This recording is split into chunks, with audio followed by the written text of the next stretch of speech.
안녕하세요. 서바이벌 SF 키트 토끼 한 마리 공상주의자입니다. 와.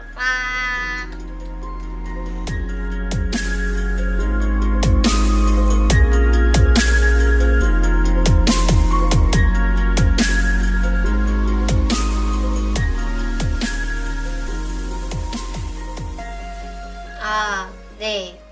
저희가 지난 방송에 이어서 오늘 방송에서도 테드창 특집을 해보겠습니다. 그래서 오늘은 중편 소설인 소프트웨어 객체의 생애주기를 다뤄보고요. 그 다음에 저희가 시간이 좀 나오면 뭐 다른 단편들에 대해서도 좀 간단히 소개를 할 것 같아요. 네.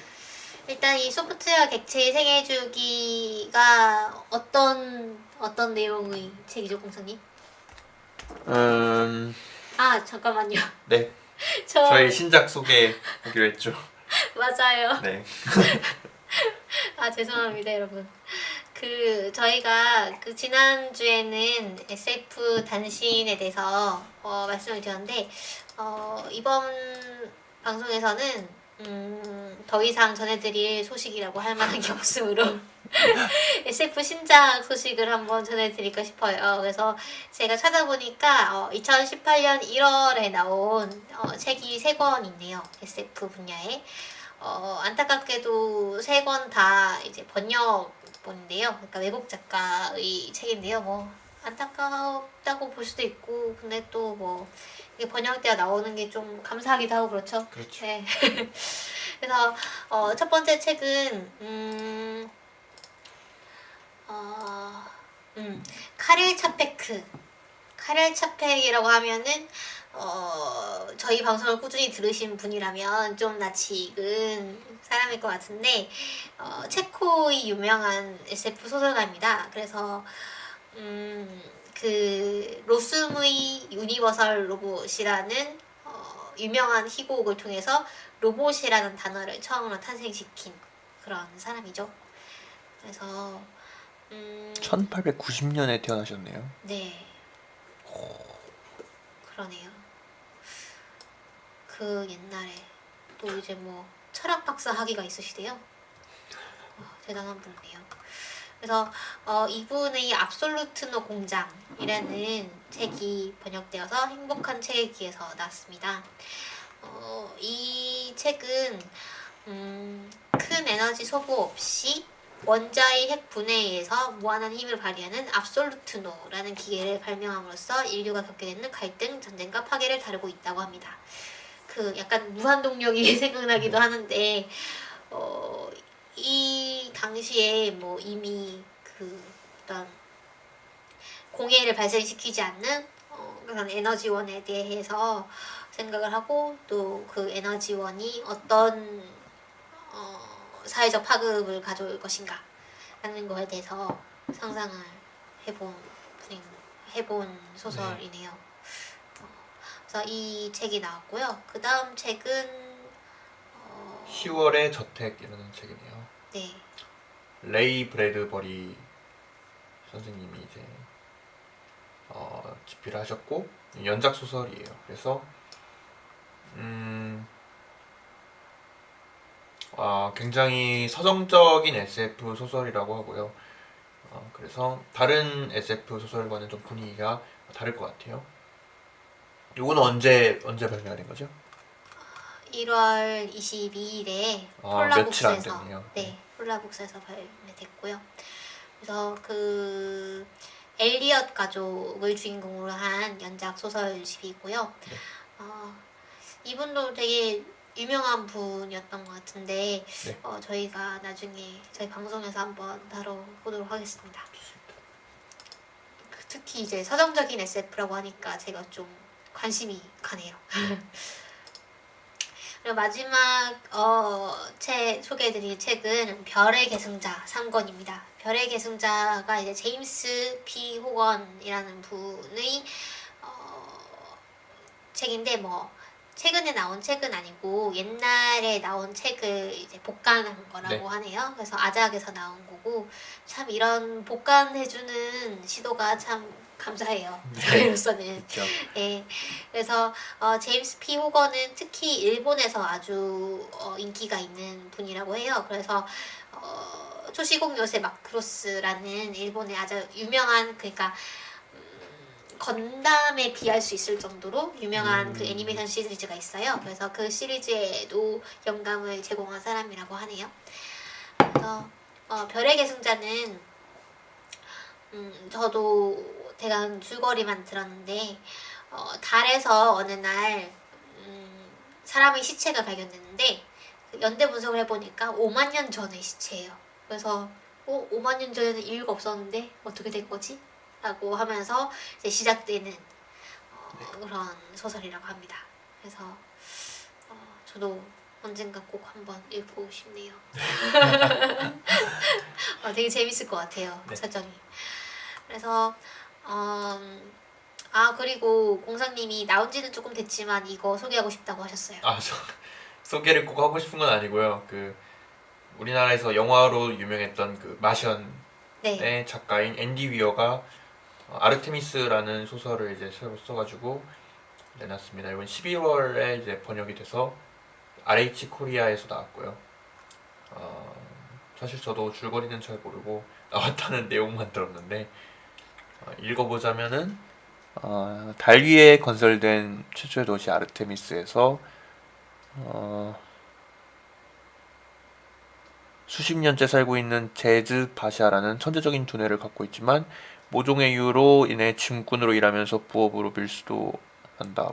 머시기. 네. 네. 네, 그런 소설이라고 합니다. 그런 소설이네요. 네. 네. 네, 읽어보면 재밌을 것 같네요. 그러네요. 네. 네.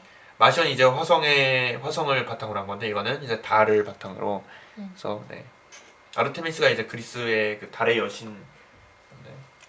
그렇죠. 네. 그 아르테미스가 그 자기 애인을 실수로 화살로 쏴 죽였던 네 그런 슬픈 사연이 있는 걸로 제가 기억을 하거든요. 오리온 맞아. 네. 네.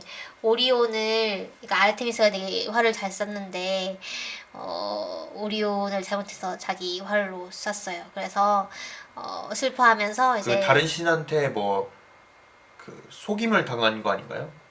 그랬나요? 네, 제가 알기로는 네. 그러니까 사람하고 이제 사랑에 빠졌는데 그거를 못하게 하려고 누가 걔를 동물로 사슴으로 변하게 해서 도망치게 했는데 그거를 쏴 죽여서 아르테미스가 슬퍼서 이제 그거를 별자리로 만들어줬다. 이런 이 얘기로 기억을 하는데. 맞아요. 네, 저도 그렇게 기억을 하고 있어요. 그래서 사실 저희 우리나라에서 밤하늘을 보면 가장 잘 보이는 별자리가 오리온 자리잖아요. 네, 그 유명한 삼태성. 그래서 네 그런 이야기를 알고 보시면 좀 더 재밌을 것 같네요. 그럼 오늘 본격적인 방송을 시작을 해보겠습니다. 다시 돌아와서 다시 돌아와서 소프트웨어 객체 생애주기라는 책입니다. 요거는 번역을 마찬가지로 김상훈 선생님이 하셨고요. 내용을 간략하게 이제 소개를 해드리자면 작품을 이제 읽으셨다는 가정하에 좀 소개를 해드릴게요.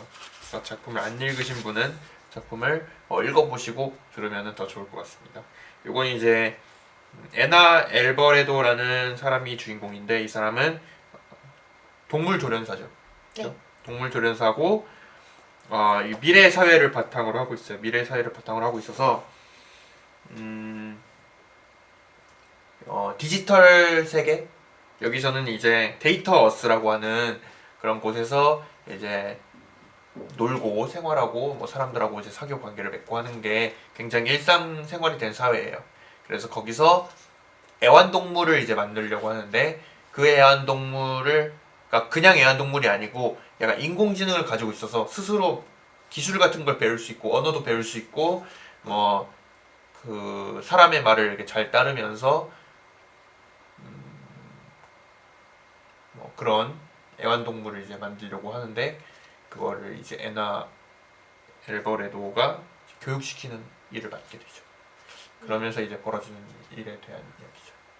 네, 그 블루감마라는 회사에서 그 디지언트라는 네네. 애들을 만드는데 얘네들이 그 어떤 우리가 반려동물처럼 반려 AI라고 할 수가 있을까요? 그렇죠. 네, 그런 개체들이에요. 그래서 얘네들이 처음 탄생했을 때는 뭐 말도 할 줄 모르고 제대로 움직일 줄도 모르는데 얘네를 잘 훈련시켜가지고 그 인간이랑 어떤 소통이 가능하고 그 다음에 나름의 그 육체라고 해야 되나? 그 걔네들이 입고 있는 그 아바타를 잘 움직일 수 있게 하는 것이 이제 주인공 에나의 그 맡은 일이고요. 그래서 처음 전반은 이제 그 블루감마사에서 어떻게 디지언트를 개발하게 되었고 이 개발자들이나 뭐 에나 같은 사람들이 얘네들을 어떻게 훈련시키는가 그 다음에 얘네들이 어떻게 자라는가 뭐 이런 거에 대해서 얘기를 하고 있고 후반부는 이제 데이터어스가 어떤 해킹을 당해가지고 망하게 돼요. 그래서 새로 리얼 스페이스라는 새로운 포탈이 만들어졌는데 이제 그쪽으로 사람들이 다 옮겨가는데 이 디지언스들이 그쪽으로 옮겨가려면 막대한 비용이 든단 말이야. 서버 네, 이전 너무 비용이 옛날에 드는데. 만들어 놓은 네, AI여가지고 호환이 안 돼가지고. 그렇죠. 근데 이제 그 디지언트들이 이미 인기가 없어지고 그래가지고 블루감마사도 파산을 하고 그래서 이 디지언트들 돌보는 이 소수의 이 매니아들이 얘네들을 이제 그 새로운 대륙으로 옮기려면 막대한 돈이 필요하고 하니까 그 모금하려고 막 고민을 해요. 그래서 마지막에는 그 바이너리 디자이어라는 회사에서 얘네들 섹스 파트너로 이제 파세요라는 얘기를 하거든요. 그래서 그런 부분에서 뭐 서로 좀 윤리적인 이런 토론이 많이 일어나기도 하고 예, 그런 재밌는 소설입니다. 그렇죠. 그래서 일단은 저는 우선 이것부터 얘기를 해보고 싶어요. 그러니까 사실 그 반려생물로서의 인공지능이라는 게 생각보다 그렇게 낯선 개념은 아닌 것 같아요. 왜냐하면 저는 심심이를 기억하고 있거든요. 아, 네. 네. 옛날에 MS 그 뭐 예를 들면 버디버디라던가 뭐 진이라던가 MSN이라던가 이런 것들이 이제 어떤 메이저 메신저로서 이제 기능을 하던 시절에 그 MSN에서 동작하는 프로그램이었던 것 같아요. 그래서 심심아 하면 예막 이러고 그다음에 그러니까 심심이를 친구로 추가를 할 수가 있어요. 그래서 추가를 해가지고 말을 걸면 뭐 안녕하세요라든가 뭐 오늘은 뭐 했어요라든가 뭐 제가 뭐 말을 걸면 그에 대답도 해주고 뭐 이런 예, 인공지능이 있었어요. 그래서 뭐 그런 거 저는 보죠. 핸드폰 어플리케이션으로 알고 있었거든요. 앱이 있어요? 네, 심심이. 앱이 있거든요. 근데 그건 그 몰랐네요. 앱은 상당히 멍청하더라고요. 얘도 멍청해요. 그래서 그 약간 그 사람들이 나쁜 말을 너무 많이 가르쳐놔가지고. 아 진짜요? 네. 저런. 얘가 약간 걔는 말을 배우는군요. 네, 아. 사람들이 말을 가르칠 수 있게 돼 있어요. 저 심심이는 제가 잘 기억은 안 나는데 말을 가르칠 수 있는지는 잘 모르겠고 어쨌든 그 어떤 똑같은 질문을 하면 똑같은 대답을 해요. 네, 네네. 그래서 뭔가 정해진 답을 하는 느낌이었고 물론 뭐 여러 가지 대답을 넣어놓은 경우도 있긴 한데 이제 그 풀이 좀 좁은 거죠. 그래서 뭐 그 같은 질문을 뭐 한 4번쯤 하면 이제 그 다시 첫 번째 답으로 나오고 뭐 이런 식으로 되는데 네, 그래서 딱히 대화를 하거나 얘가 인격체라는 생각은 안 들고 그냥 재미로 약간 하고 별로 그렇게 쉽게 질렸던 것 같아요. 그래서 저는 네. 오히려 그 로봇 강아지 같은 거 생각했거든요. 네. 네. 그 그쵸. 로봇 강아지 또 최근에 뭐 다시 발매된다 이런 얘기가 있더라고요. 그 옛날에 그 일본의 아이보라는 그 로봇 강아지가 있었죠. 그래서 그 로봇 강아지를 이제 애완동물로 키우는 사람들이 많았고 꽤 인기가 있었던 것 같아요. 근데 뭐 요새는 소니의 반대로 줄 알았는데. 아이보네요. 네. 그 저는 또 인공지능 하면 생각나는 게 뭐냐면 그 마이크로소프트였나? 거기서 인공지능 트위터 봇을 만든 적이 있는데 네. 그거를 이제 그 사람들이 걔한테 가르치는 말을 바탕으로 막 학습을 해가지고 스스로 이제 트위터에다가 글을 올릴 수 있는 그런 봇을 만들었어요. 근데 사람들이 거기다가 이제 그 외국에서 포찬이라고 하는 사이트가 있거든요. 그런 사이트와 레딧 막 이런 데서 걔한테 막 나쁜 거를 가르쳐가지고 얘가 인종 차별주의자가 돼가지고 막 그 트위터에다가 막 인종 차별주의 게시물을 올리는 거예요. 그 뭐라고 올렸더라? 막 나치는 뭐 어쩌고저쩌고 막 이런 거 올린 거예요. 그 사람들이 댓글로 너 이런 거 어디서 배웠냐 이렇게 하니까 거기다 답글로 사람들이 나한테 가르친 거다 막 이렇게 답글해가지고 마이크로소프트 사실 논란이 돼가지고 이거를 없애버렸던 적이 있거든요. 맞아요. 그랬죠. 이름이 뭐였는지 기억이 안 나요. 네. 작년에 뭔가 화제가 됐던 것 같은데 사실 저는 그까지 가기 전에 네. 다마고치부터 얘기를 하려고 했는데 아. 네. 어, 굉장히 저한테는 옛날 얘기. 네, 그렇겠죠. 공사님에게는 너무 옛날 얘기겠죠. 저희 초등학교 때였나? 다마고치가 되게 유행을 했었어요. 그래서 다마고치가 뭔지 모르시는 분들을 위하여 잠시 설명을 드리면 무슨 뜻이죠? 다마고치가? 그게 알이 아닌가요? 다마가 알인가 고치가? 타마가 알이에요. 타마가 알이고 저도 근데 네. 다마고치 가지고 놀긴 했었어요. 아 그래요? 네, 그 초등학생 때 네. 문구점에서 사가지고 엄마한테 쫄라가지고 사달라고 한 다음에 항상 잃어버렸거든요. 거의 한 2주에 하나씩 잃어버리고 그랬거든요. 지금 찾아보니까 타마고가 알이고 그 다음에 뒤에 으치가 그냥 뭐 귀여운 뜻 그 전미사로서 쓰인 거라고 하네요. 그래서 타마고치가 아니고 타마고치네요. 네. 그래서 타마고치가 이제 그런 작은 어떤 기계인데 그 안에 이제 생물이 이제 처음에 알에서 깨어나요.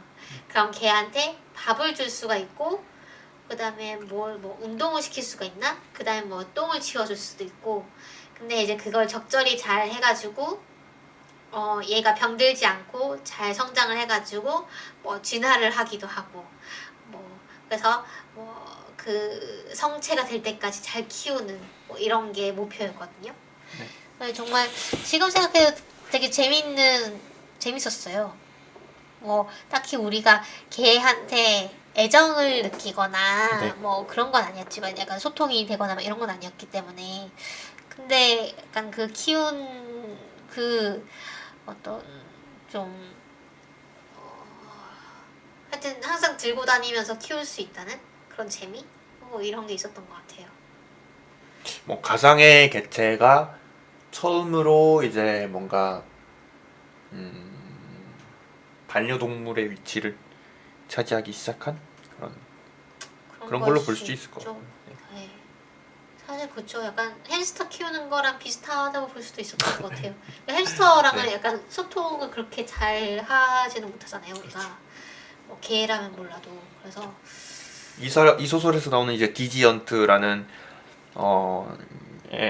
뭐라 불러야 되죠? 반려 AI는 네. 이제 굉장히 똑똑하죠. 어떻게 보면 그렇죠. 보통 그래서, 반려동물보다 훨씬 똑똑하고. 네. 네.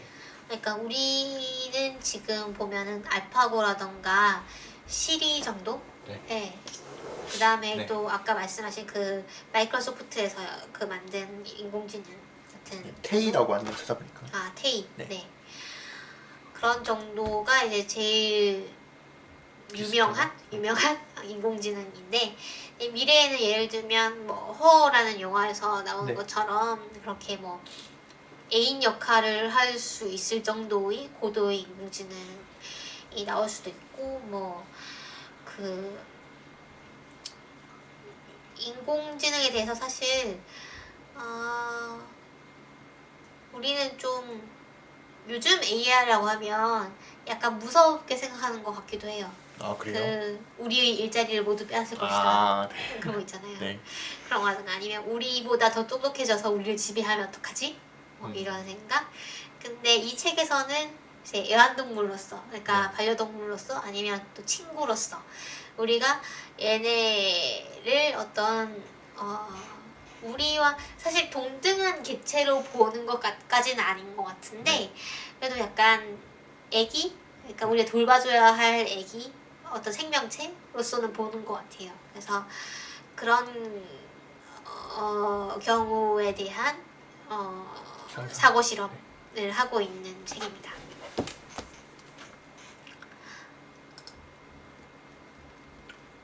그래서 아까 제가 심심이 얘기하고 싶었던 게 있었는데 네.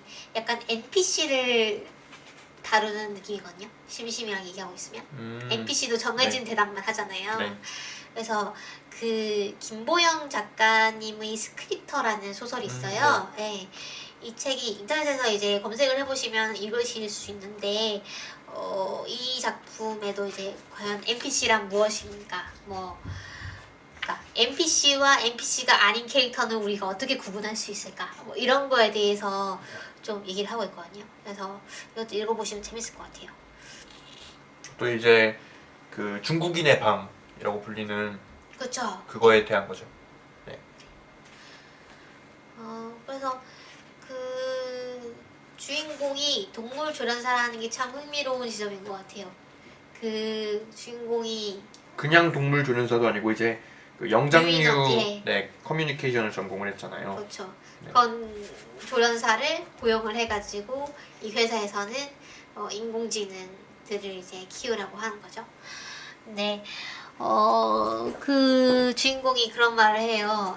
내가 나의 인생이 좀 자연의 촉수를 보여주는 것 같다 이러면서 처음에는 자기는 이제 제인 구달처럼 그 아마존 밀림에서 유인원을 연구할 줄 알았는데 커서 보니까 이제 아마존 우림이 다 없어져가지고 동물원에서 일할 수밖에 없게 되었고 결국에는 동물원도 다 문을 닫아가지고 이제 그 가상현실 속의 동물을 보살피게 되었다, 뭐 이런 식으로 얘기를 하거든요.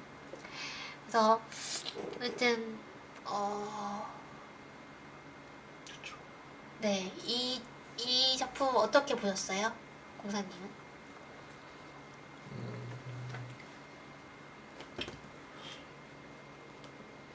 재밌었던 것 같아요. 일단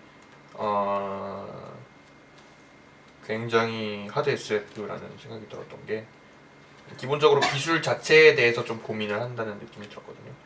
다른 소설과는 다르게 그 인공지능을 키운다라는 그 설정 자체에 대해서 계속 이제 그 과학적으로 풀어내려고 하는 그것 자체를 가지고, 기술 자체를 주제로 가지고 좀 이게 사회와 어떻게 연관을 맺을 것인가 이런 걸 좀 고민하는 그런 느낌이 들었거든요. 그래서 이제 뒤에서도 나오지만 그 우리가 보통 SF 소설에서 AI를 다룬다라고 하면은 굉장히 단순하게 생각을 하잖아요. 예를 들어 그냥 성인과 비슷한 AI를 상상한다던가, 뭐 AI가 있으면은 걔를 뭐 더 빨리 훈련시키면은 더 똑똑해질 것이다. 예를 들어 뭐 알파고 가는 것처럼 혼자 바둑을 수십만 판을 더 가지고 모든 사람을 다 이기는 그런 바둑 AI를 만들 수 있을 것이다. 이런 식으로 상상하는데 여기 작가 노트를 보시면은 페리스 힐튼의 뇌를 본딴 디지털 시뮬레이션이 존재한다고 가정해보자. 아무리 빠른 컴퓨터로 실행하더라도 페리스 힐튼의 시뮬레이션은 결코 미분 방정식을 이해하지 못할 것이다. 같은 이유로 어린아이를 통상의 2배속으로 실행하더라도 주의력이 반토막 난 어린아이를 얻는 게 고작이다. 뭐 이런 얘기가 나오거든요. 지금 페리스 힐튼을 돌려서 까고 있는 뭐 미분 방정식을 이해하지 못하는 거는 맞으니까. 네. 맞다고 확신할 수 있어요? 그러게요. 확실할 수는 없겠네요. 네. 어쨌든 뭐 네. 의도는 알겠네요. 네. 그래서 뭐 이런 이 작가 노트를 좀 읽으면서 이 작가가 상상하는 AI가 뭔지를 좀 더 이해를 할 수 있게 되죠. 그러게요. 안 그래도 제가 그 인터뷰를 봤는데, 근데 인터뷰를 제가 네. 어디에 넣어놨을까요? 그 서울신문에서 네. 그 이 작품에 대해서. 예, 이 작품에 대해서 인터뷰를 해놓은 게 있었거든요. 그래서 제가 어디에 넣어놨는지 기억이 잘 안 나네요. 제가 이따가 찾으면 소개를 네. 해드리도록 하고 저는 이제 저도 그런 생각을 했는데 제가 과학 커뮤니케이션의 이제 진로에 대해 관심이 있는데 SF를 가지고 과학 커뮤니케이션을 한다면 테드 창의 소설들이 상당히 모범답안이라고 할 수가 있을 것 같아요. 그러니까 기술이 우리 사회에 어떤 영향을 미칠지에 대해서 아주 극단적인 지점까지 사고 실험을 해본 다음에 그걸 아주 정교하게 풀어내거든요. 그래서 예를 들면 어떤 기술이 우리에게 이로울 것인가 해로울 것인가에 대해서 양쪽의 입장이 있을 거잖아요. 그럼 그 양쪽의 입장을 하나하나씩 진짜 깊이 파요. 네. 그래서 그걸 다 소개를 해요. 그런 식으로 돼서 과학 커뮤니케이션 텍스트로서도 아주 참 의의가 있는 그런 작품이라고 할 수가 있는데 뭐 예를 들면 얘네들이 디지언트들이 사실 그냥 프로그램인데 얘네들을 뭐 예를 들면 학대하면 안 되는가 뭐 이런 얘기 나오잖아요. 뭐, 예. 학대를 하는 사람이 생길 수도 있는데 그런 사람들을 제재해야 되는지 아니면 뭐 프로그램상으로 얘네가 고통을 느낄 수가 없도록 되어 있는데 뭐 예를 들면 고통을 느낄 수 있도록 막 이렇게 해킹을 해가지고 막 괴롭히는 사람도 있을 수 있고 뭐 그 다음에 나중에 아까 말씀드렸던 그 바이너리 디자이어에서 뭐 이렇게 섹스 파트너로 당신이 키운 디지언트의 복사본을 이제 제공을 해주세요. 그러면은 우리가 얘네들이 어떤 성적인 즐거움을 알 수 있도록 좀 그 수정 프로그램을 해가지고 이제 우리 고객들과 만나게 하겠습니다. 라는 건데 이제 얘네들한테 강제를 하지는 않겠다고 얘기를 해요. 그래서 얘네들이 단지 또 다른 즐거움을 알게 된 거고 얘네들이 원치 않으면 절대로 하지 않는 거고 얘네들이 원하는 대로 어떤 즐거움을 만끽하는 그런 것에서 우리 회사는 이익을 얻겠습니다 라는 건데 굉장히 근데 네. 말만 번지르르게 하는. 왜냐면은 네. 그 강요를 안 한다고 했지만 그거를 이제 프로그래밍적으로 이제 뭐 자기가 원하는 것처럼 만드는 거잖아요. 그렇죠. 그래가지고 이제 뒤에 보면은 에나가 그거를 가지고 뭐라고 표현을 하냐면 행복감을 느끼도록 엔돌핀을 주입한 다음에 옷장 안에 가둬둔다 뭐 이렇게 표현을 하는 걸로 제가 기억을 했거든요. 그렇죠.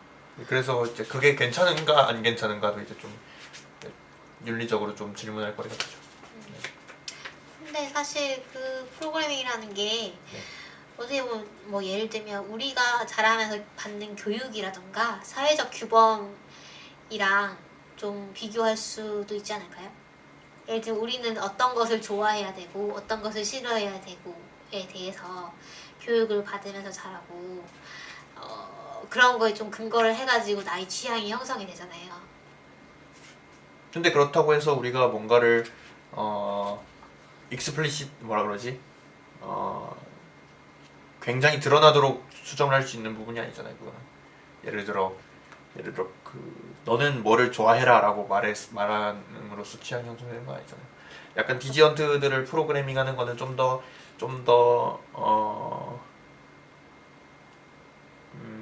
직접적이라고 해야 되나? 그런 게 있는 것 같아요. 그렇죠. 거기에 그 예를 들어 인간한테는 그런 걸 하는 게 괜찮을까요? 인간의 뇌를 열어가지고 아 너는 이 사람을 사랑해라 이렇게 뭔가 예를 들어 조작을 한 다음에 이게 탁 닫아 놓으면은 그건 괜찮을까? 뭐 이런 걸 질문해 보면은 그건 또 아닌 것 같기도 하고. 그렇긴 하네요. 근데 뭐 그렇죠. 그 네. 자기 자신의 의지가 관여할 여지가 별로 없다는 점에서 안 좋은 걸까요? 근데 그것도 굉장히 어려운 것 같아요. 의지를 어떻게 정의해야 될까도 일단 문제고. 그렇죠. 네. 그 의지가 있는가 없는가의 문제가 있죠 일단. 그렇죠. 여기서도 뭐 나오는데, 네.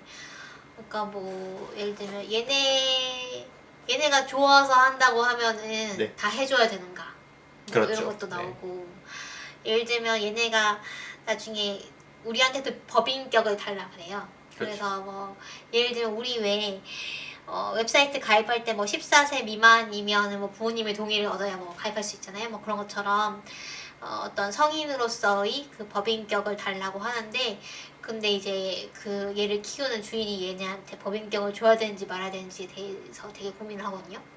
그래서 너네는 아직 경험이 많지 않으니까 이런 판단을 내릴 만한 그런 경험이 없으니까 너네한테 그 판단을 할 수 있는 그 권리를 부여할 수가 없어라고 하는데, 근데 그러면 그런 경험은 어디서 어떻게 쌓아야 되는가? 그렇죠. 네, 뭐 이런 얘기도 있을 수 있고. 인간의 경우에도 굉장히 약간 저도 항상 그런 생각을 하거든요. 우리가 성인이라고 하고 성인이 아닌 청소년 등을 이렇게 성인이 아닌 것으로 분류할 수 있는 그 기준이 예를 들어 법적으로는 이제 몇 세죠? 19세? 18세인가 19세인가 네. 그렇죠. 그 네. 기준이 어떻게 나오는 것인가? 예를 들어 우리는 어떤 경험의 유무를 판단하는 것이 아니라 정확하게 그 나이를 기준으로 판단을 하고 있잖아요. 그런데 과연 그 기준이 옳은 것인가부터 시작을 해가지고 어떻게 그거를 정확하게 나눌 수 있을까? 사실 저는 정확하게 나눌 수 있는 것이라고 보기보다는 약간 두 개가 이렇게 오버래핑 되는 부분이 있다고 생각을 하거든요. 그러면 그걸 어떻게 잘 정도를 잴 수 있는가를 좀 더 항상 이제 고민을 하는 제 스스로 고민을 하는 것 중에 하나인데, 요거를 읽으면서도 그런 생각이 들더라고요. 그렇죠. 네. 약간 임의로 부여하는 거긴 하죠. 그렇죠. 대강 이 정도로 우리가 약속을 합시다. 사회적으로. 그래서 어떤 사람은 그 기준에 이제 그 성인이 아닌데도 그 기준에 맞아가지고 성인이 돼버린다든가, 아니면은 먼저 성숙해버려가지고 다른 사람들이 보기에는 얘는 이제 성인이 될 만한 충분한 어떤 그 뭐라 그러죠, 사고 방식 그런 걸 획득했는데도 사고력? 네. 이제 나이가 안 돼가지고 성인이 안 되다가 뭐 이런 일이 있을 수도 있는 거고. 그렇죠. 뭐 예를 들면 우리나라에서는 운전을 못할 나이인데 미국에서는 운전을 잘만 하고 다니는 아, 그렇죠. 네. 네, 그런 경우도 있고. 그렇죠. 그래서 어려운 문제인 것 같아요. 그러니까 이게 약간 아이를 낳아서 키우는 거랑 좀 비슷한 느낌이 드는데, 여기 이 책을 보면 조금 다른 것 같기도 하고, 뭐 모르겠어요. 어쨌든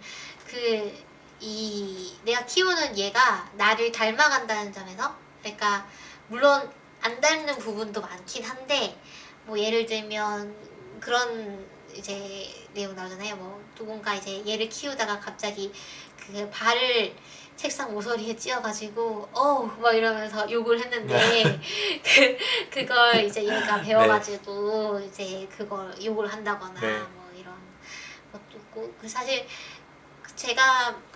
저도 항상 생각을 하는 게 나중에 아이를 낳으면 어떻게 키워야 될까라는 고민을 많이 하는데, 어른들이 얘기하기를 결국 너를 닮는다 뭐 이런 얘기를 하더라고요. 부모를 닮게 된다. 그래서 부모가 일단은 인격이 좀 훌륭해요. 바르게 이제 되어 있으면 애는 알아서 그걸 보고 자란다 뭐 이런 얘기도 있더라고요. 근데 뭐 꼭 뭐 다 닮는 건 아니니까, 네, 다른 부분도 있고. 그래서 저는 또 이 부분도 또 인상 깊었어요. 그거랑 관련해서, 애기 관련해서 이제 이런 얘기를 해요. 동물을 돌보는 일에 종사하는 여자들이 귀에 못이 박힐 정도로 듣는 소리가 있다. 그래서 동물에 대한 그들의 애정은 아기를 키우고 싶다는 욕구가 승화된 것이라는 식의 주장 말이다. 이런 식의 고정관념은 정말 넌더리가 난다. 동물을 돌보는 행위는 그 자체로서도 가치가 있는 일이다. 뭐 이런 얘기를 해요. 주인공 애나가. 그래서 이건 그런 맥락에서 나온 얘기 같아요. 그러니까 예를 들면 여성의 모성애는 본능적인 것이고, 여성이 예를 들면 그러니까 여성의 모든 행동을 이제 아기를 잘 키우기 위해서로 이제 환원시키는 그런 사고방식을 좀 비판한 것 같아요. 네. 그래서 이 부분도 좀 재밌었고, 그 다음에 온실 개념도 되게 재밌었거든요. 온실에서 이 인공지능을 돌리면 그 안에서는 시간이 빨리 가요. 그래서 약간 그 진화 시뮬레이션을 할 수가 있는 거예요. 그 여러 개체들을 안에 두고 온실을 돌리면 얘네가 예를 들면 그 인간과의 교류가 없이 얘네가 자랐을 때 어떤 모습이 되는지, 아니면 그 뭐 어떤 적절한 교육이 없었을 때 얘가 알아서 클 수 있는지, 뭐 이런 실험들을 해보는데, 결국은 인간이랑 소통이 없으면, 인간이 제대로 이제 가르쳐주지 않으면 얘네가 우리가 원하는 어떤 퍼포먼스를 내지 못한다는 게 밝혀지죠. 말을 배우지도 못하고 나름의 문명을 쌓지도 못하고 뭐 그냥 야생화가 되어버린다는 그런 얘기가 나오는데, 그래서 그 소폰스 디지언트라 그래가지고 그 야생화가 되지 않게 하기 위해서 비사교적 행동이나 강박적 성격을 선호하도록 만든 디저트들이 있어요. 그래서 얘네들은 뭔가 하나에 엄청 막 집중을 하고 강박적으로 그렇기 때문에 온실을 돌려도 야생화되지 않고 자기 나름의 특성을 많이 개발을 하는데, 근데 얘네들은 사회 능력이 너무 없어요. 그래서 돌보는 사람들이 얘네한테 전혀 매력을 느끼지 못해가지고 얘네가 뭐 필요한 최소한도의 그 사람과의 소통도 하기가 힘든 뭐 이런 애들이 나오곤 하는데, 얘네 보면서 약간 그 공대생? 뭐 이런 생각이 나면서, 물론 제가 이건 우스갯소리고 뭐 모든 공대생이 그렇다는 것도 아니고 그냥 전 자연대생입니다. 전 그렇죠? 빼주세요. 저도요. 저는 네. 그 비슷한 얘기를 들은 적이 있거든요. 그러니까 중세 때는 이런 얘기를 믿어가지고 그 아이를 그냥 놔두면은 스스로 언어를 배울 것이다. 그런 실험이 있었다고. 네, 네. 그래가지고 그 언어 중에서도 이제 신과 가장 가까운 언어인 라틴어를 배울 것이다. 뭐 이런 얘기가 있었대요. 그래가지고 그 고아원에 있는 아이를 놓고 실제로 실험을 해봤지만 뭐 다들 그냥 그 말을 못하고, 심지어는 그렇게 실험을 했을 경우에 오래 살아남지 못하고 일찍 죽었다, 이런 얘기도 있더라고요. 되게 윤리적으로 안 좋은 실험이네요. 네, 그 중세 때인가 뭐 네. 이럴 때 했다고 했죠. 당시에는 뭐 인권 같은 개념이 없었기 때문에. 그렇죠. 아동도 인간이다라는 그 인식이 좀 희박했죠 그때는. 네. 그랬군요. 약간 그 왜 정글북이라는 동화가 있잖아요. 네. 네. 그런 것처럼 이제 정글에서 그냥 인간이랑 접촉하지 않고 애가 자라나면 어떻게 될까? 뭐 곰의 보살핌을 받으면서. 지금 곰과 정글북이 늑대, 곰의 보살핌 받은 거 맞나요? 곰이랑 늑대랑 뭐 이렇게 살죠. 네. 타잔도 이제 타잔도 좀 비슷한 설정이죠. 네. 어쨌든 그렇습니다. 그래서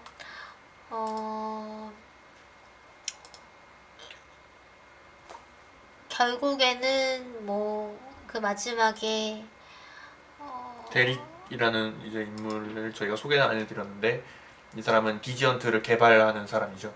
그래서 에나는 그 잭스라는 디지언트를 키우고, 데릭은 이제 마르코와 폴로라는 그 디지언트를 키우죠. 마르코와 폴로는 굉장히 여기서 보면은 특이하게 나오잖아요. 읽으면서 굉장히 마르코와 폴로가 특이한 캐릭터라고 생각했는데, 네, 좀 얘네들이 엉뚱하고 네. 좀 귀엽기도 하고 굉장히 말썽꾸러기. 네, 가끔 영악하기도 하고 네, 그래요. 그 예를 들어 그 법인격을 달라고 하면서 이제 자기가 대리계 그 디지언트로서 국어를 하고 다니잖아요. 그러다가 신고가 들어오잖아요. 사기를 친다고 디지언트를 이용해서. 근데 왜 그랬는지 알고 보니까 만약 자신들이 법인격을 따로 갖고 있었다면은 대리기 욕먹을 일이 없었을 것이다, 이런 식으로 주장을 하면서 법인격을 달라고 하죠. 그리고 뒤에서 보면은 결국 이제 대리기 그 바이너리 디자이어의 의견을 수용해가지고 마르코와 폴로를 넘기잖아요. 네, 복사본을. 넘기죠. 그렇죠? 그런데 그것도 사실 마르코와 폴로가 그렇게 해달라고 했죠. 스스로의 결정이었고, 그 대리기 생각하기에는 그것이 마르코와 폴로의 결정이고 틀린 점이 없었기 때문에 뭐 허락을 해줬다. 얘기를 하죠. 어떻게 생각하세요? 대리의 결정에 대해서? 저는 뭐 그 NI 입장도 이해가 가고 대리그 입장도 이해가 가는데 저는 그 제가 만약에 나중에 애를 키우게 되면 좀 얘의 판단에 맡기는 식으로 키울 것 같아요. 그러니까 대리의 입장이 좀 더 네, 가깝다. 네, 저는 그래요.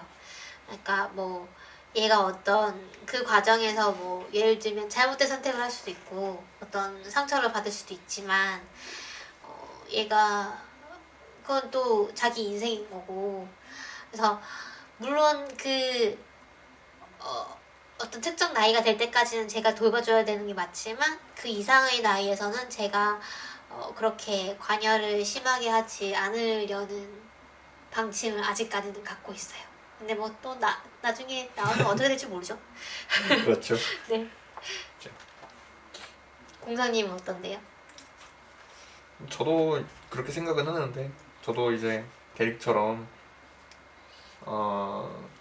이제 뭐 디지언트가 되었던 아이를 키우든 그 선택을 좀 더 존중하는 편이 낫지 않을까 생각은 하는데 저도 잘 모르겠어요. 막상 키우면 또 달라질 수도 있고. 보면은 그 저희가 소마 얘기할 때 네. 인격을 복사하는 것에 대해서 얘기를 했잖아요. 그렇죠. 여기서도 나오죠. 맞아요. 그게 얘네들한테는 좀 별로 특별한 일이 아닌 것 같이 나오죠. 그렇죠. 네. 가지고 마르코가 그 대리계 디지언트인 마르코가 그러니까 이제 대리기 마르코한테 이렇게 물어보잖아요. 너가 법인격이 되고 싶은 거냐 아니면은 바이너리 디자이어의 사에 가가지고 조종을 당하고 싶은 거냐, 다른 사람이 너를 대신해서 결정을 내려주는 게 좋은 거냐 아니면은 법인격을 얻는 게 좋은 거냐 이렇게 물어보니까 마르코가 나는 두 개를 다 해볼 수도 있다. 두 개를 다 복사해가지고 하나는 이제 바이너리 디자이어에 가서 일하고 하나는 법인격을 얻고 이러면 안 되냐 이렇게 얘기를 하죠. 그래가지고 딱 보면은 이 소설상에서도 그 굉장히 특이한 게 디지언트가 생각하는 방식이 사람하고 생각하는 방식이 굉장히 다르다는 걸 느꼈거든요. 그게 인간이랑 인공지능이라서 다른 건지 아니면 그냥 걔네들이 자라온 환경이 달라서 그런 건지 또 모르겠어요. 그러니까 이게 약간 좀 부모랑 자식 간의 갈등 같은 게 아닌가라는 생각도 했었거든요, 저는. 그러니까 부모 세대에서는 상당히 중요했던 그런 가치라던가 규율 같은 것이 그 자식 세대에서는 그게 공감이 안 갈 수도 있잖아요. 뭔가 세대 간 갈등. 네네. 좀 그렇게 보여줄 수도 있다는 생각이 들었어요.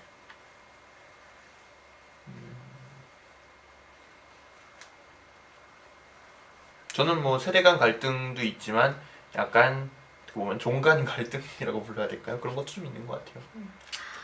그래서 그거랑 좀 비슷한 맥락에서 얘네들을 로봇에 업로드 시켜가지고 이제 육체를 가지게 만들기도 하잖아요. 네. 그리고 이제 그 디지언트들이 그걸 되게 좋아하고, 그 걔네를 키우는 사람들도 얘랑 직접 육체적 소통을 할 수가 있으니까 더 좋아하고 더 유대감을 가지게 되고, 그래서 뭐 지난 시간에도 얘기했지만 그 육체와 정신이 분리될 수 있는가. 그 다음에 뭐 정신이 분리되어 있다고 하더라도 육체에 이제 육체를 가지는 경험을 해보는 정신과 안 해보는 정신은 다르지 않을까. 뭐 이런 얘기를 하고 있는 것 같아요.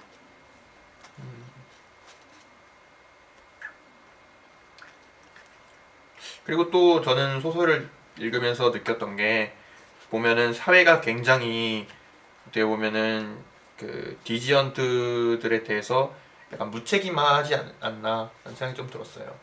왜냐면은 사실은 블루감마사가 개인적으로 이거를 만들었다고 하더라도 어떻게 보면 이 인격체 자체가 사회의 책임이 아닌가라는 생각이 들었거든요. 인격체 자체를 만든 것이 인공지능을 만들고 그런데 그 디지언트들을 그 다 버려진 데이터워스 황무지에다 버려두고 리얼 스페이스로 떠나는 것 자체가 과연 사회적으로 괜찮은 것인지 저는 약간 이 부분에서 약간 작가의 상상이 나이브하다고 생각하기도 했거든요. 왜냐면 저는 정부 주도로 이거를 옮기는 작업이 가능하지 않았을까라는 생각이 좀 들었었거든요. 호호. 예를 들어 멸종 동물을 이제 구하기 위해 우리 사회가 나서는 것처럼 예를 들어 고양이를 이제 잡아다가 중성화 수술도 시키고 아니면 그 입양도 보내고 그러잖아요. 걔도 이제 그 떠돌이 개 같은 것도 그런 일을 하고 그런 것처럼 뭐 디지언트들도 이제 정부에서 어떤 조치를 취하지 않을까라는 생각이 좀 들었거든요. 그냥 근데 저희가 그렇게 떠돌이 동물들에 대해서 그런 조치를 취하기 시작한 지가 얼마 안 됐죠.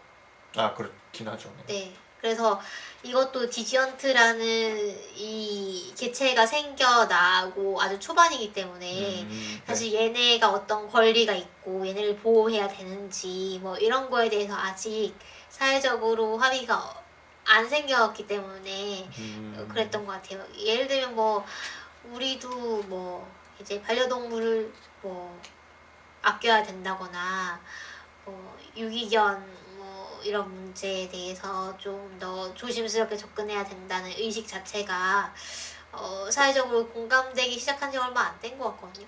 제 생각에는 사실 뭐 옛날에 좀 먹고 살기 바빠가지고 네. 인간이 인간을 그렇죠. 돌보는데 너무 바빠가지고 사실 동물까지 신경을 잘 못 썼다고도 볼 수가 있을 것 같은데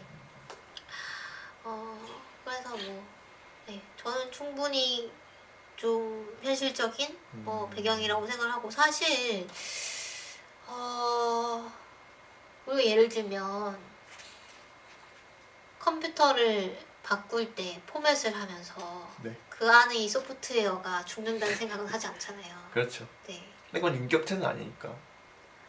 그러니까 이게 어디서부터 인격체로 볼 것인가도 그렇죠. 그렇고 과연 이 소프트웨어 그러니까 복사가 될 수 있고 뭐 저장이 될 수 있고 뭐 예를 들면 얘네를 저장해 놨다가 나중에 재생을 하면 실행을 하면 얘네는 그냥 그동안 그냥 잠들어 있는 건데 뭐 괜찮은 거 아닌가? 라고 생각할 수도 있잖아요.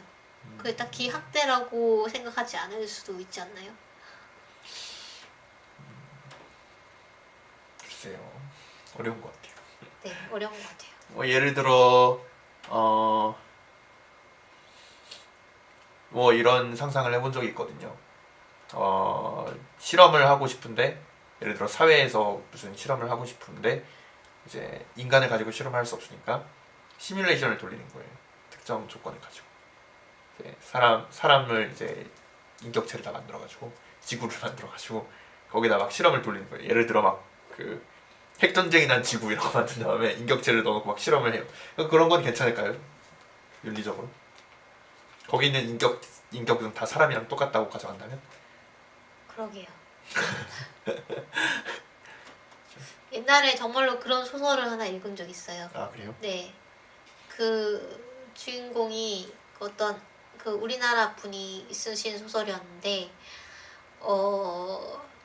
그 주인공 그러니까 엄마 아빠가 수학여행을 이제 그 주변 학교들이 다 똑같은 날에 수학여행을 가는 거예요. 그래서 주인공이 이상하다 뭐 이렇게 생각을 했는데 예. 그래서 갔더니 다들 무슨 배에 태워요 그 학생들을. 그래서 알고 보니까 우리는 사실은 정말로 살아있는 생명이 아니고 어떤 시뮬레이션 된 인격체인데 서버가 지금 닫히는 중인 거예요. 그래서 아주 일부분의 데이터만이 이제 백업이 돼가지고 살아남을 수가 있는데 그래서 그 부모들이 다들 자기 자식만이라도 살리려고 수학여행을 간다고 이제 속이고 그 배에 태워가지고 탈출을 시키는 거죠. 그 죽어가는 서버에서. 그래서 네 그런 소설을 본 적이 있네요. 그래서 제목은 기억이 잘 안 나는데. 저도 글로 쓴 적 있거든요. 이 상상을. 아. 그 어디지? 저희 학교 신문사 공모전에 냈었는데 저는 이제 어떤 걸 상상했냐면 우주 자체가 그 에너지가 한정되어 있는 우주로 실험 시뮬레이션이 되고 있는 거예요. 그래가지고 그 지구에 있는 에너지원이 이미 모두 고갈되어 가지고 에너지 배급제가 막 시행되고 그런 상황을 상상을 했는데 그래가지고 과학 실험도 이제 거의 안 해요. 그런데 이론 물리학자 한 명이 그 실험 도중에 어떤 실험을 하면은 그 컴퓨터에서 이제 오버클럭? 값이 커지면은 마이너스가 되는 일이 생기잖아요. 그 자릿수가 넘어가면서 네네. 오버로드? 뭐라 맞나? 그러죠? 네, 그거 있죠. 네. 그거를 이용해서 이제 사실은 우리 우주가 정보로 이루어져 있다, 컴퓨터처럼 0과 1로 이루어져 있다 이런 걸 발견을 했는데 그거를 이용해서 그 우리 우주 안에 우리 우주 바깥에 어떤 디버그를 위한 어떤 방이 있다는 걸 발견하는 거예요. 호호. 네. 그래가지고 그러니까 이 디버그를 위한 방이 뭐냐면은 옛날에 이 우주를 만들 때 외부에서 이제 작업을 하려고 만들어 놓은 건데 안 지운 거죠. 이걸 발견을 해가지고 그 순간이동 기계를 만들어가지고 일로 순간이동을 해가지고 외계인과 이제 대화를 나눠요. 왜 우리를 만들었냐? 우린 그냥 실험하려고 만들었다. 너네가 막 이게 실험해서 만들어도 되는 거냐? 윤리적으로 괜찮은 거냐? 그러니까 우리는 그런 거를 생각해 본 적이 없다. 이런 얘기를 주고 받다가 우린 이제 어떻게 되는 거냐 해서 너희는 이제 실험이 종료되어서 그냥 시뮬레이션을 끌 예정이었다. 그러니까 우리를 그냥 끄지 말고 그냥 이렇게 놔두면 안 되냐? 뭐 이런 얘기를 썼었어요. 재밌네요. 아 그래요? 네. 사실 뭐 글재주가 좀 없어가지고 상상력은 좀 괜찮은데 글재주가 없어가지고 호호. 네. 나중에 그러면 좀 더 다듬어서 보여주시기 네. 바랍니다. 알겠습니다. 호호. 재밌네요. 그 오버플로우죠. 네 오버플로우 네. 네. 제가 코딩한 지 너무 오래돼가지고. 네. 저도 오래돼가지고. 네. 그래서 저희가 사실 그러면 이 작품에 대해서는 여기까지 얘기를 하고요. 이거 되게 재밌으니까 꼭 한번 읽어보시기를 추천드립니다. 그래서 다른 작품들도 저희가 좀 읽었거든요. 그래서 짧은 시간 동안 좀 간단히 소개를 좀 해드리죠. 아까 말씀드린 그 서울신문 인터뷰는 저희가 살짝 제가 미래를 보고 왔더니 네. 저희가 페이스북 페이지에 이 인터뷰를 네. 올릴 것입니다. 아, 저는 네. 그것을 기억하고 있습니다. 미래를 보거나.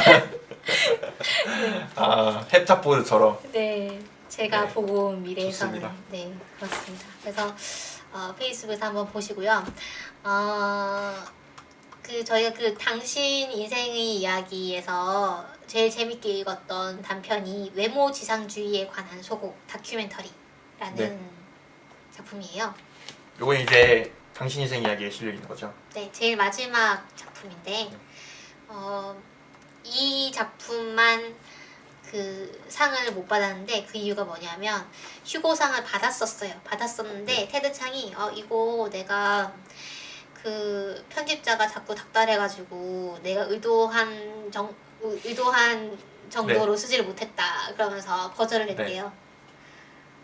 네.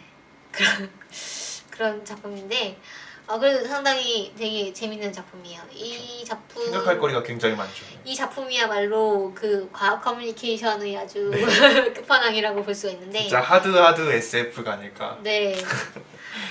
그 메인 골자는 그냥 이거예요. 미를 인식하지 못하게 만드는 기술이 발명이 된다면 당신은 그 기술을 쓸 것인가요? 안 쓸 그렇죠. 것인가요? 이걸 그냥 부작용이 있는 것도 아니고 껐다 켰다 막 자유롭게 할 수 있고. 네. 그렇죠. 그다음에 뭐 예를 들면 이걸 의무화해야 할까요? 뭐 이런 네. 거에 대해서 찬성 반대 쪽의 뭐 사람들이 인터뷰를 하면서 뭐 각자 자기 의견을 얘기를 하거든요. 이걸 뭐 다 소개하기보다는 저희가 그냥 어떻게 생각하는지 간단히 얘기를 하고 넘어갈게요. 네. 네, 되게 다양한 의견이 나오거든요. 정말로 뭐 찬성 쪽의 의견이 뭐 한 열 몇 개 나오고 반대 쪽의 의견이 다 열 몇 개 나오는데 다 뭐 그럴듯해요. 그래서 그렇죠. 예, 보고 있으면 약간 아 그러네 이 말도 맞는 거 같고 저 말도 맞는 것 같고 뭐 일부러 네. 그렇게 쓴 것 네, 같아요. 예, 네. 이런 생각이 드는데 공상님은 어떻게 생각하세요? 만약에 쓸 수 있다면 쓰시겠어요?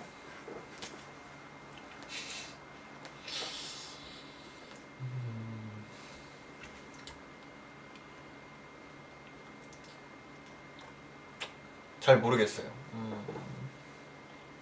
그러니까 이 소설에서 나오는 거는 사실 논쟁 자체는 이거를 강제해도 되냐에 초점이 맞춰져 있잖아요. 그렇죠. 저는 근데 강제하는 거는 좀 옳지 않은 것 같아요. 그런데 뭐 제가 스스로 써볼 수 있지 않을까 정도는 좀 생각을 할 수 있을 것 같아요. 사실 저는 그 외모에 따라서 제가 좌우된다는 생각이 그렇게 크게 들진 않거든요. 그러니까 그 확실히 외모가 보기 좋은 사람은 처음에 호감은 가요. 그건 맞는 것 같아요. 그러니까 어떤 얘기를 나눠보지 않았을 때 그냥 겉모습으로 뭔가 이제 판단이 되는 거죠. 근데 그 겉모습이라는 게 사실 뭐 외모, 그러니까 얼굴의 생김새일 수도 있고 몸의 생김새일 수도 있고 아니면 옷차림일 수도 있고 표정일 수도 있잖아요.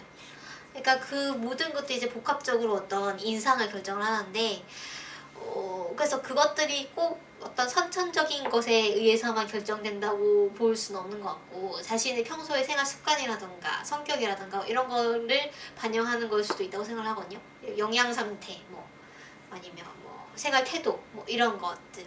그래서 어 그래서 그런 것들이 일단 인상을 결정하긴 하는데 그 사람이 정말로 어떤 사람인가를 판단하는 거는 결국 그 사람과 그 쌓는 시간이더라고요. 그러니까 아무리 첫인상이 좋은 사람이더라도 뭐 지내보니까 뭐 성격이 별로라던가 뭐 일하는 태도가 별로라던가 이러면은 인상이 별로 안 좋아져요.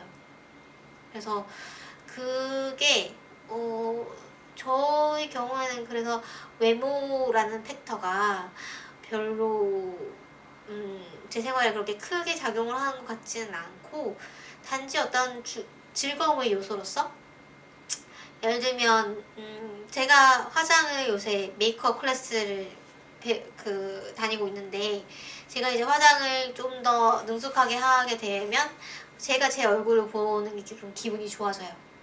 그래서 여기도 나오죠. 네, 네. 그래서 그런 부분에 대해서는 좋은 게 아닌가라는 생각이 들기도 하는데 사실 제가 이제 페미니즘 스터디를 하면서 이런 내용에 대해서도 막 고민했었거든요. 그 친구들이랑 막 얘기를 해보면 화장을 우리가 사실 여자는 화장을 좀 해야 예의인 것처럼 네. 이제 여겨지는 사회잖아요. 그래서 여성에게만 어떤 미의 굴레, 그러니까 화장을 한 얼굴이 이쁜 얼굴이고 너희는 이 일정 이상의 이쁜 얼굴 유지해야 돼라는 이제 사회적 강박으로 느껴질 수도 있겠죠.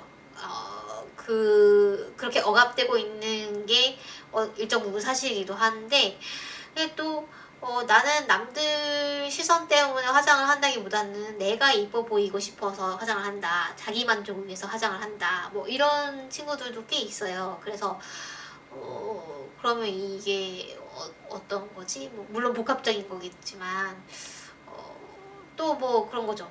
그럼 나의 만족을 위해서 한다고 하는데 그럼 내가 만족하는 나의 얼굴은 과연 순전히 나의 생각으로 이루어진 건가? 아니면 외부의 시선을 반영한 이쁜 얼굴인 건가? 뭐 이런 생각.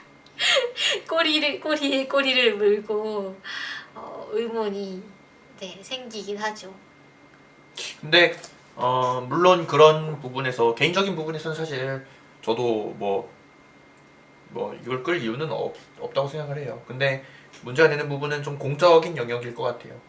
실제로 제가 들었던 게 그 입사 지원서에서 사진을 넣을 때 그 사진이 얼마나 잘 찍힌 사진이냐가 실제로 그 합격 불합격에 영향을 준다는 실험 결과가 있었던 걸로 알고 있거든요. 그래서 그런 거를 봤을 때는 오히려 이거를 강제할 거면은 누구에게나 강제하는 게 아니라 그런 사람들한테 강제하는 게 좀 필요하지 않을까 이런 생각도 좀 들고요. 그러게요. 그러면 사실 그 요즘 블라인드 테스트를 한다고 하지만 네.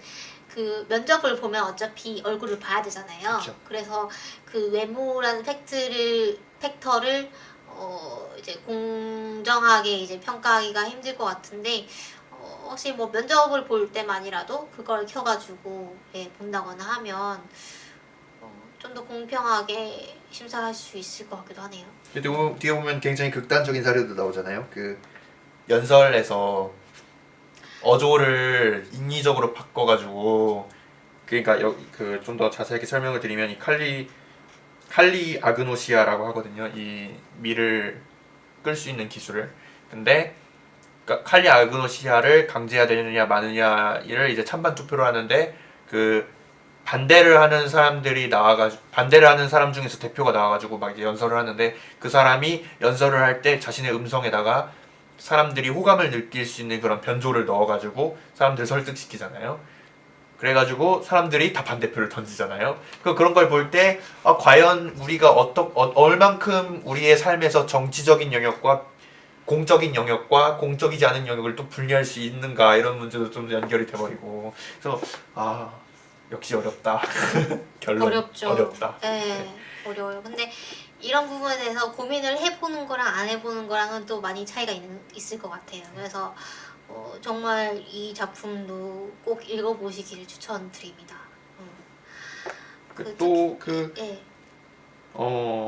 정신과 이제 신체가 어떻게 연결되어 있는가에 대한 것도 이제 여기서 그렇죠. 여기서 인상 깊었던 또 뭐 그 부분이 그리스 문화, 그 고대 그리스 문화에서는 어떤 아름다운 육체, 그다음에 예쁜 얼굴 뭐 이런 걸 찬양을 했었는데 또 이제 그 이후에 중세로 넘어가면서 그 일신교에서는 육체는 천한 것이고 정신이 고결한 것이다. 뭐 이런 사상이 그 지배적이었대요. 그래서 이 두 가지 사상이 공존하기 때문에 우리가 어떤 갈등을 하고 있는 것이다. 뭐 이런 얘기도 있더라고요. 그래서 뭐 그 우리가 예쁜 건 좋은 것인데 또 너무 이제 외모 지상주의, 뭐 외모에 너무 집착하는 거는 좀 그렇게 고등적이어 보이지 않고 뭐 이런 그렇죠. 예, 얘기를 하기도 하고요. 그 다음에 또 뭐 예를 들면 그러면 이 외모라는 것은 육체적인 것인데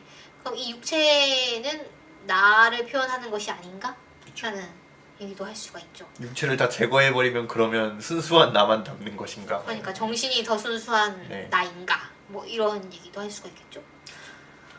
그래서 상당히 많은 얘기를 할 수 있을 것 같아요. 그래서 저는 이거 읽으면서 아크엔젤이라는 최근에 블랙미러 아시죠? 네. 네, 보지는 블랙미러라는 않았지만, 영국 드라마 시리즈가 있는데 시즌 4의 2화가 그 아크엔젤이라는 에피소드예요. 조디 퍼스터가 감독을 맡았던 에피소드더라고요. 그래서 이 에피소드가 뭐냐면 자기 딸애한테 어떤 시술을 하면 이 뇌 속에다가 어떤 작은 센서 같은 걸 집어넣는 거예요. 그래서 얘가 어디를 가든 이제 GPS로 얘 위치 추적이 되고 그다음에 얘의 심장 박동이라든가 스트레스 호르몬 수치라든가 뭐 이런 거를 실시간으로 모니터를 할 수가 있는데 제일 좀 소름 돋는 부분이 뭐냐면 얘의 시신경을 간섭할 수가 있어요. 그래서 얘가 스트레스 호르몬이 좀 올라가는 것 같으면 이걸 필터를 껴가지고 네, 못 보게 할 수가 있어요. 네, 그래서 예를 들면 왜 그렇게 해요? 애가 뭐 건강이 안 좋나요?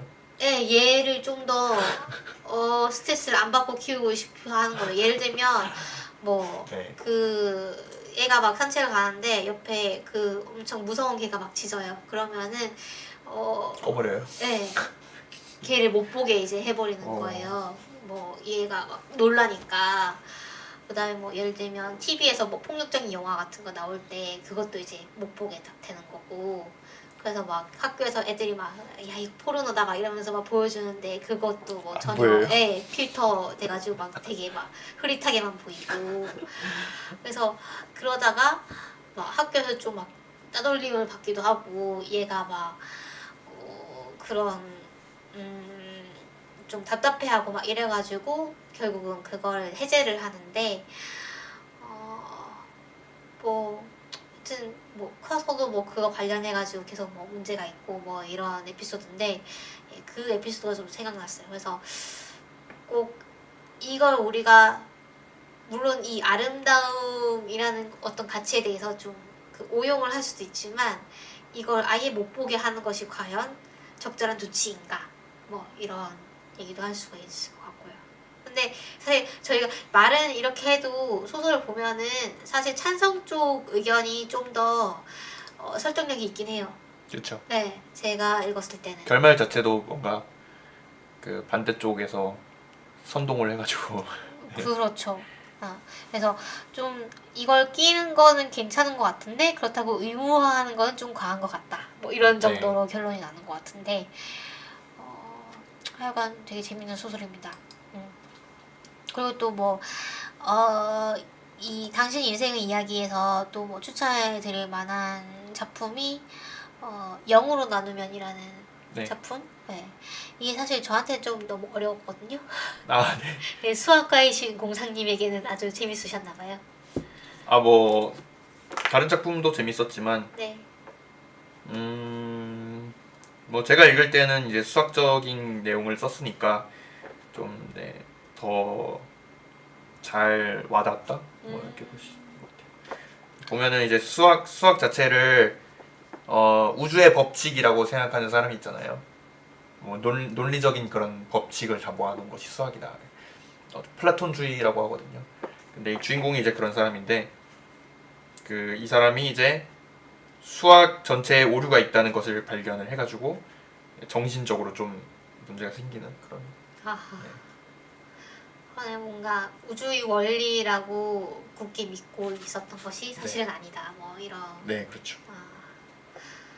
그렇죠. 그다음에 또 상인과 연금술사의 문 이것도 읽으셨다면서요? 요건 이제 그 전 방송에서 소개를 해드렸는데. 아 맞아요. 네. 그쵸. 요거는 여기에 있는 당신 인생의 이야기 있는 작품은 아니고 인터넷에서 아마 확인하실 수 있을 거예요. 네, 인터넷에서 보시면 뭐 개인적으로 번역해 놓으신 것도 있고 그다음에 그 영어 원본이 아마 공개가 돼 있었던 것 같아요. 네. 그래서 읽으실 수 있어요. 사실 영어로는 뭐죠? 그 알케미스트 머천트 어쩌고인데 도어인가요, 문이? 아닐 것 같은데. 게이트? 게이트 오브 알케미스트 앤 머천트일까요? 알케미 제가 찾아보겠습니다. 네.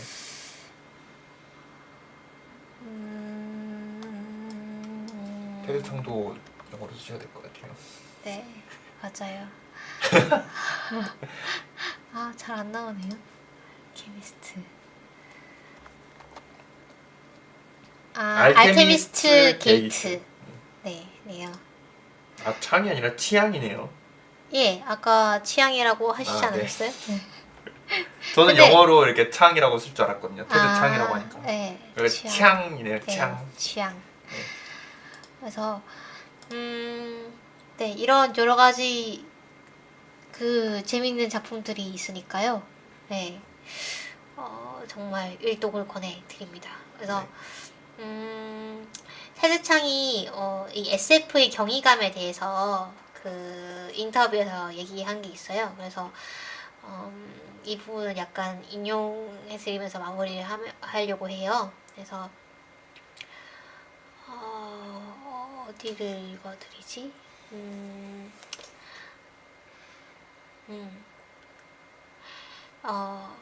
테드창이 이제 경이감은 그저 SF의 한 부분이라고 봅니다. 라고 하면서 뭐 각자에게 다 다르겠지만 저는 이제 경이감이란 우주의 본질에 대한 갑작스러운 통찰을 얻었을 때 발생한다고 생각합니다. 과거엔 종교와 과학이 훨씬 더 긴밀한 관계를 맺고 있었지요. 당시 과학자들은 자연에서 무언가를 탐구할 때 신의 창조에 깃든 영광을 탐구한다고 느꼈습니다. 그들이 발견한 그 모든 경이로움은 신의 위대함을 반영하고 있었던 것이지요. 오늘날 종교와 과학은 다소 분리되어 있습니다. 하지만 여전히 과학자들은 탐구를 하면서 경외감을 느끼지요. 그들이 자연계, 우주에 대해 무언가 배울 때 그들은 우주가 얼마나 아름답고 기이한지에 대한 놀라움으로 충만해집니다. 그리고 이러한 경이감을 모방하려고 노력하거나 과학적 발견의 순간과도 비슷한 경험을 전달하는 것이 SF가 할 수 있는 것 중 하나라고 생각해요. 라고 하네요.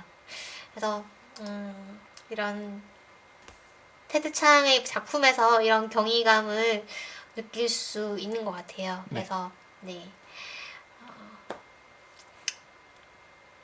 테드 창에 대해서 알아보았습니다. 여기까지 알아보았고 다른 분들도 이제 테드 창의 작품을 꼭 읽고 들으셔야 되지만 여기까지 이미 들으셨으면은 방송을 들으셔도 아마 읽어보시면 좋을 것 같습니다.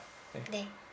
그래서 저희 방송 마무리하겠고요. 그 의견이나 감사항 있으신 분은 서바이벌 SF 키트 골뱅이 gmail.com이나 페이스북 서바이벌 SF 키트 페이지로 오셔가지고 댓글이나 메시지나 뭐 메일이나 편하신 쪽으로 남겨주시면 저희가 쌍수를 들고 환영을 해드리겠습니다.